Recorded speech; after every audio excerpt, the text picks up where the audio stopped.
আশা ৰাখিছো আৰু এইখিনিতে আমি ইমানখিনিতে আমি সভাৰ উদ্দেশ্য ৰাখা ধন্যবাদ থাকিল আমাৰ ইছাদালি ডাঙৰীয়ালৈ।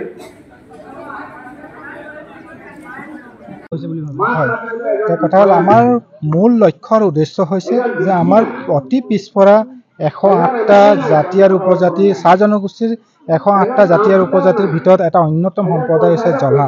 এই জলহা জনগোষ্ঠীটো অতি পিছপৰা। আমি এই জনগোষ্ঠীটো কেনেকৈ অকণমান আগবঢ়াই লৈ যাব পাৰোঁ, আৰ্থিক ক্ষেত্ৰতে, শিক্ষা ক্ষেত্ৰতে বা সামাজিক ক্ষেত্ৰত কেনেকৈ আগবঢ়াই লৈ যাব পাৰোঁ, তাৰ কাৰণে আমাৰ লক্ষ্য ৰাখি আমি মূল উদ্দেশ্য ৰাখি আমি দুয়োটা সংগঠন কৰি আহিছোঁ। আজি আমি এটা উপনীত হৈছোঁ যে টাই আহোম উন্নয়ন পৰিষদৰ সন্মানীয় অধ্যক্ষ ময়ূৰ বৰগোহাঁই ডাঙৰীয়াই আমাৰ এই সভাত এটা ঘোষণা কৰি থৈ গৈছে যে আমাৰ জলহা জনগোষ্ঠীৰ শিৱসাগৰ জিলাৰ 25গৰাকী ছাত্ৰ আৰু ছাত্ৰীক তেখেতে এটা শিক্ষাৰ ব্যৱস্থা কৰি দিব। তেখেতে নিজৰ ফাণ্ডৰ পৰা তেখেতে নিজাববীয়াকৈ 25গৰাকী ছাত্ৰ বা ছাত্ৰীক পঢ়ুৱাবলৈ তেখেতে দায়িত্ব লৈছে। এইটো এটা আমাৰ শুভলক্ষণ। গতিকে এই থোৰতে মই ময়ূৰ বৰগোহাঁই ডাঙৰীয়াক অশেষ ধন্যবাদ জনাইছোঁ। আমাৰ দুয়োটা সংগঠনৰ কেন্দ্ৰীয় সমিতিৰ তৰফৰ পৰা তেখেতক অশেষ ধন্যবাদ জনাইছোঁ।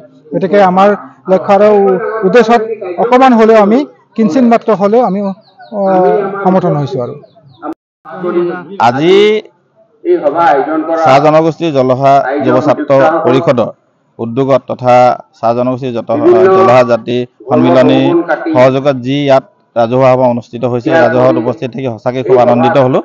আৰু আমাৰ জলহা জনগোষ্ঠীৰ বহুখিনি সমস্যা আছে। এই সমস্যাখিনি আমি খুব কম সময়ৰ ভিতৰতে কেন্দ্ৰীয় মন্ত্ৰী পবিত্ৰ মাৰ্ঘেৰিটা ডাঙৰীয়াৰ লগত এওঁলোকৰ কেন্দ্ৰীয় বিষয়ববীয়াৰ লগত আমি আলোচনাৰে সেইখিনি চৰকাৰৰ আগত উপস্থাপন কৰাৰ কাৰণে আমি তেওঁৰ লগত আলোচনাৰ এক সুন্দৰ পৰিৱেশ আমি সৃষ্টি কৰিম। আৰু অহা দিনবিলাকত যাতে জলহা আমাৰ জনগোষ্ঠীটোৰ যিখিনি সমস্যা আছে এই সমস্যাখিনি আমি সমাধান কৰিব পাৰোঁ। কিয়নো চাৰ্টিফিকেটৰ ক্ষেত্ৰত আমাৰ ছাত্ৰ ছাত্ৰীসকলে পঢ়াৰ ক্ষেত্ৰত বহু অসুবিধা হয়। আৰু তেওঁলোকৰ এনেকুৱা এটা পৰ্যায় পায়গৈ ল'ৰা ছোৱালী এডমিশ্যনৰ সময় হৈ যায় কিন্তু চাৰ্টিফিকেটখিনি নোলায়। গতিকে এইফালে চাহ জনগোষ্ঠীৰ ফালৰ পৰা দিবলৈ অসুবিধা হয়, ইফালৰ পৰা দিবলৈ অসুবিধা হয়, এনেকুৱা এটা পৰিৱেশ থাকে। গতিকে আমি ভাবিছোঁ যিখিনি সমস্যা আছে খুব কম সময়ৰ ভিতৰত সমাধানৰ কাৰণে আমি কেন্দ্ৰীয় চৰকাৰ আমাৰ সন্মানীয় মন্ত্ৰী পবিত্ৰ মাৰ্ঘেৰিটা ডাঙৰীয়াৰ লগত এক সুস্থ পৰিৱেশত এই সমস্যাখিনি নিশ্চিতভাৱে সমাধানৰ এক পৰিৱেশ ওলাব। নিশ্চিতভাৱে আমি সকলো বস্তু অকল মানে চৰকাৰৰ ফালে ঠেলি দিলে নহ'ব। আমাৰো দায়বদ্ধতা আছে।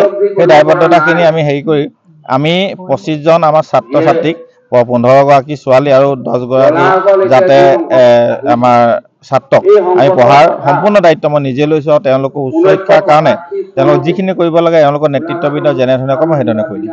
ঠিক আছে।